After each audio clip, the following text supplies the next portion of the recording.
Hello, everybody. Welcome to another daily dose of gaming news and all that good stuff. And as always, I also publish on Rumble and on Patreon for extra support. Any kind of updates and the such, usually I go about on Twitter X platform. Later today, we'll have the last Monster Hunter Wilds beta video that I managed to record during the period.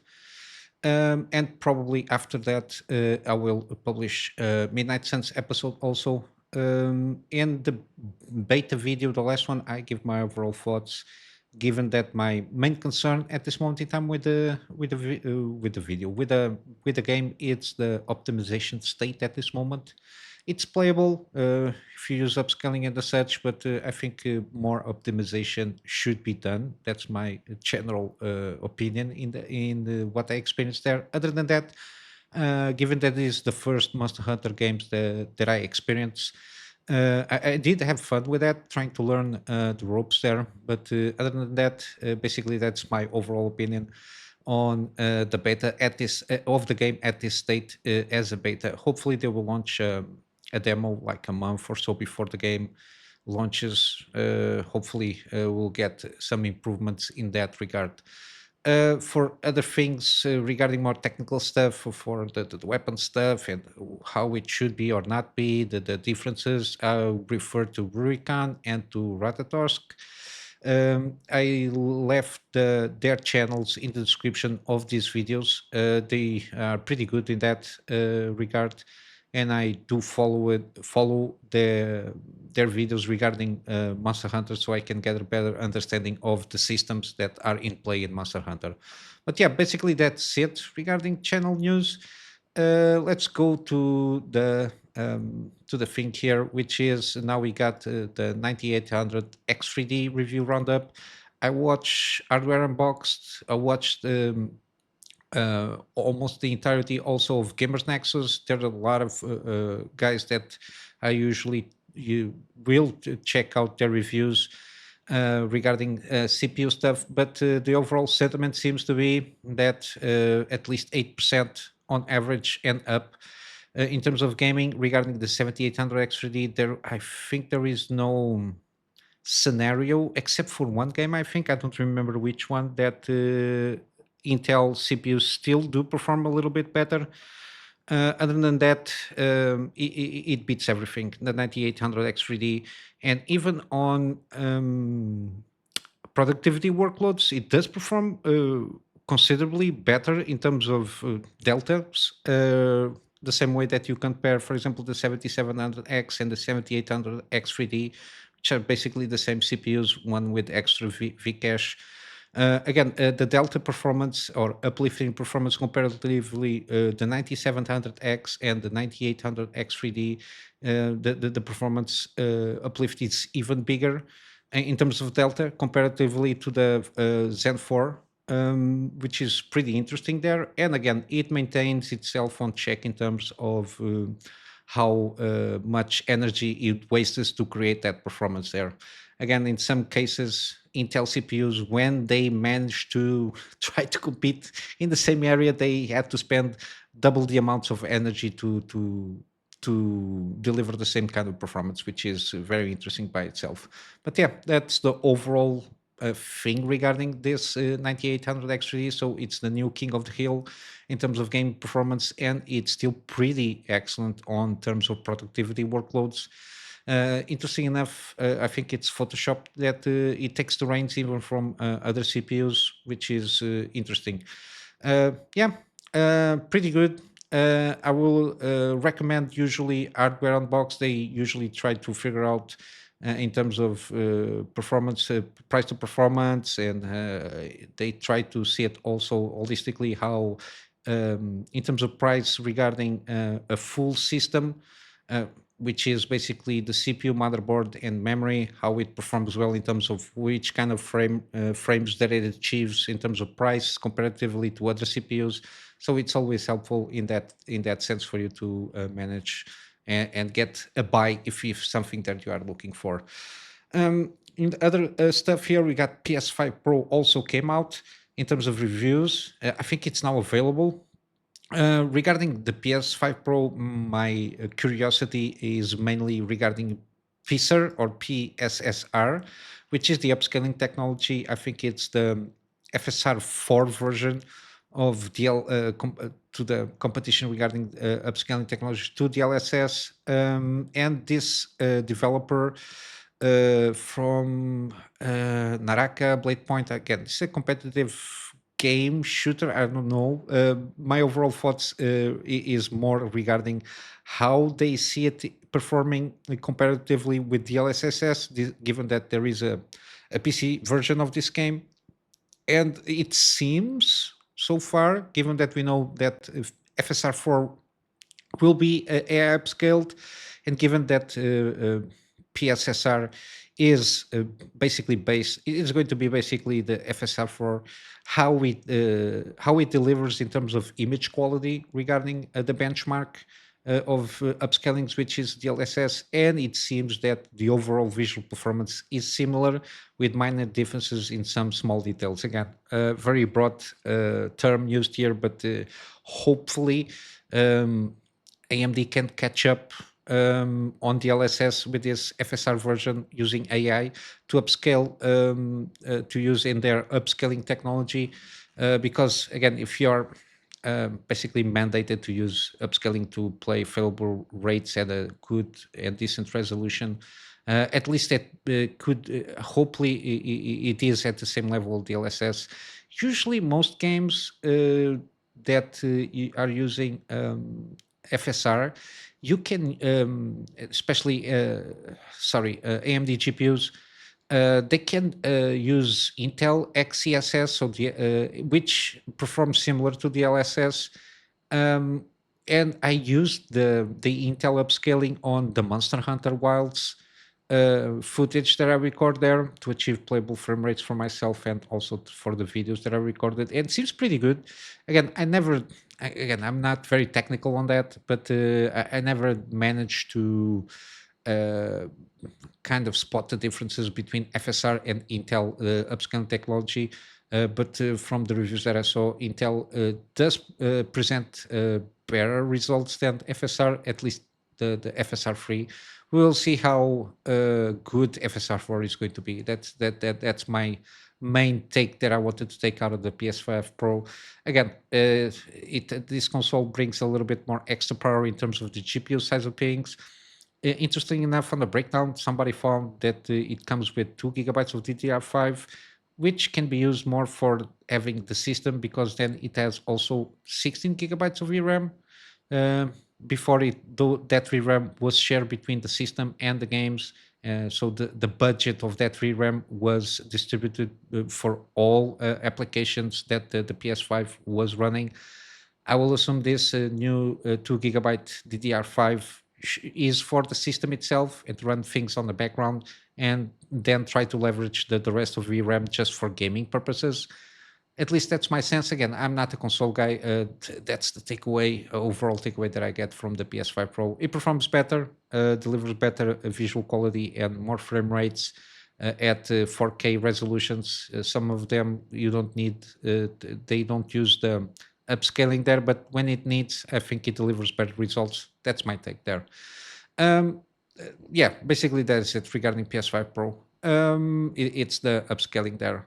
Then we got also Take Two, guys from the GTA and the such. There, they interestingly sold private division to undisclosed buyer, which is interesting. They are not disclosing. There are some earnings calls and stuff like that. They recognize that they sold.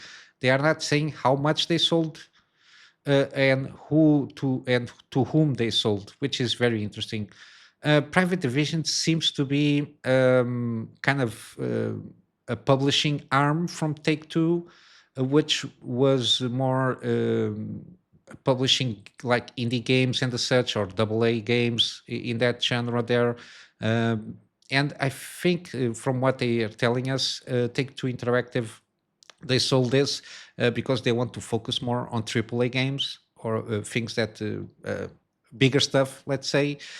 Even though the Moon Studios, which is the developer studio that is coming out with No Rest for the Wicked, which at this stage it's on early access for PC.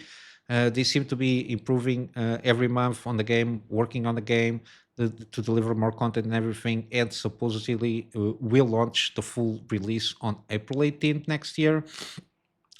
It's the only game that they are going to keep supporting for the moment. The rest, everything goes to the seller there, which is very interesting, which might indicate that No Rest for the Wicked might be a pretty good game if they are willing to continue to stick and supporting this game.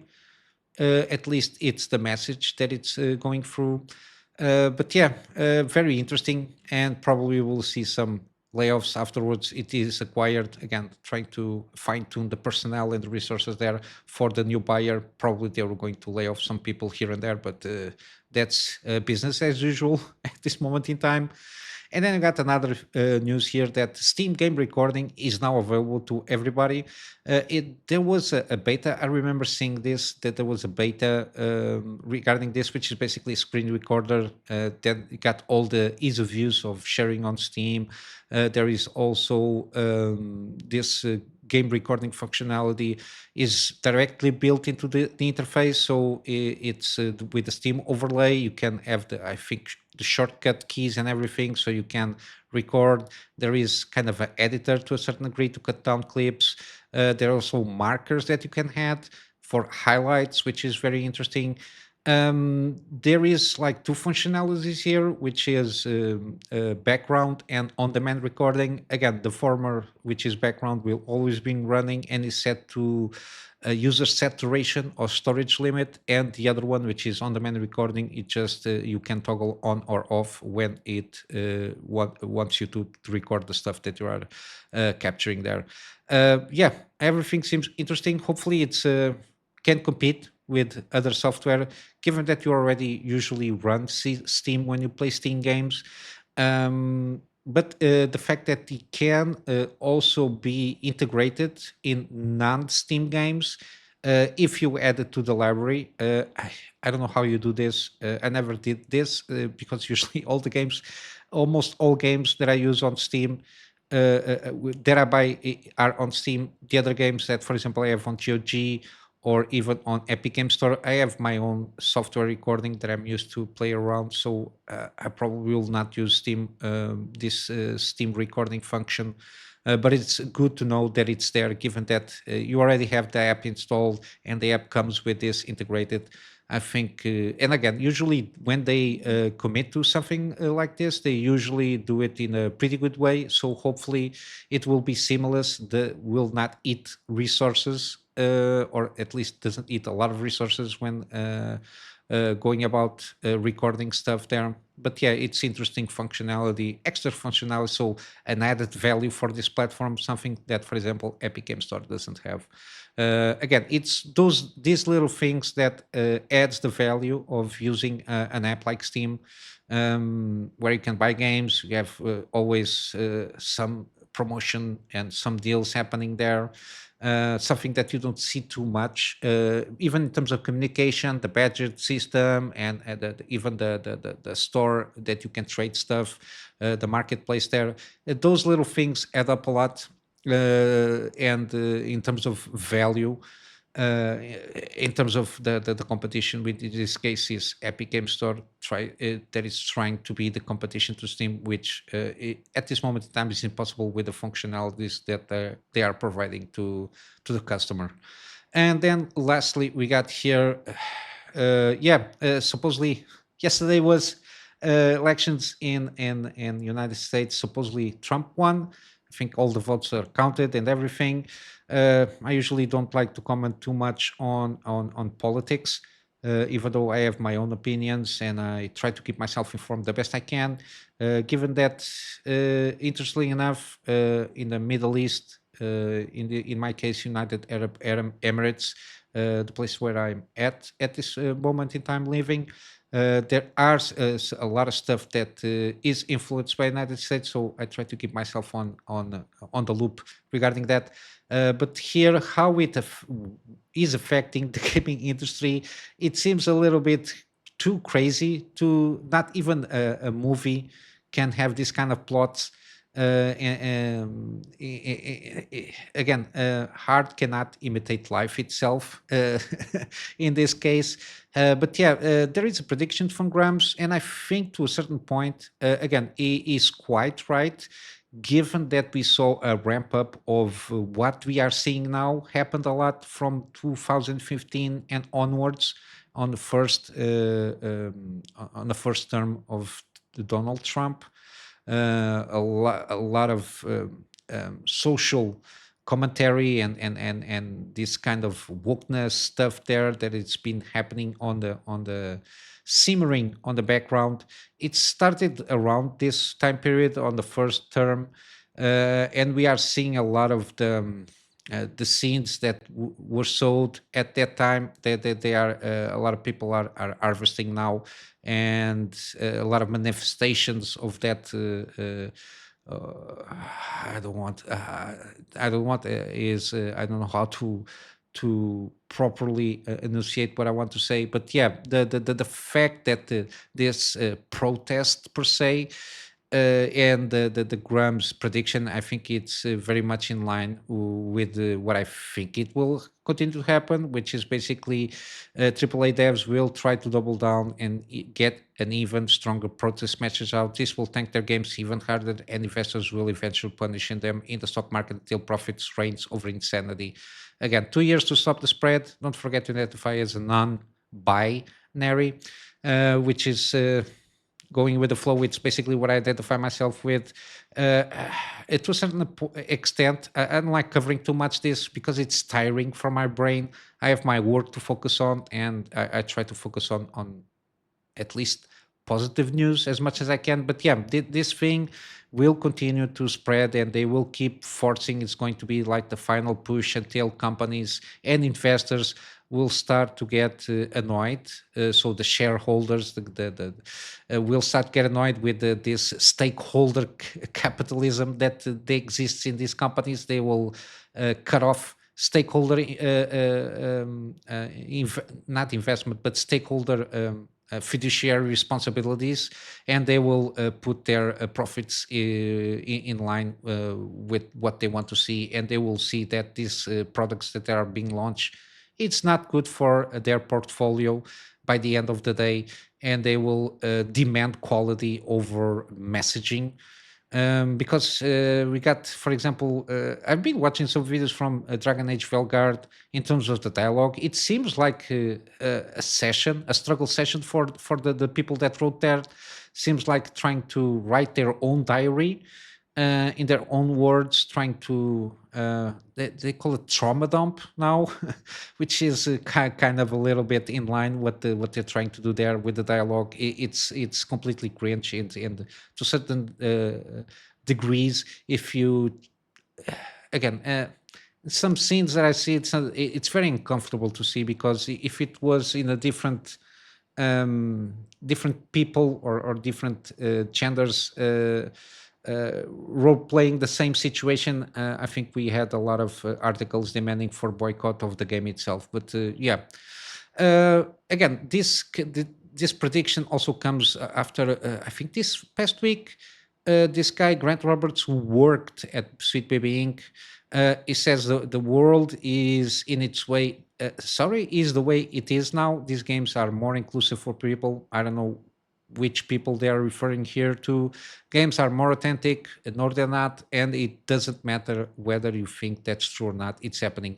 Again, they can be more authentic with how these people sexually identify themselves, but basically that's it, because even on the dialogue, it seems to be all about the sexuality and the sexual kinks that they have. But yeah, and so no matter what these people do, they're not going to stop us. They're not going to stop the way that the world is now. Again, depends if they're continue.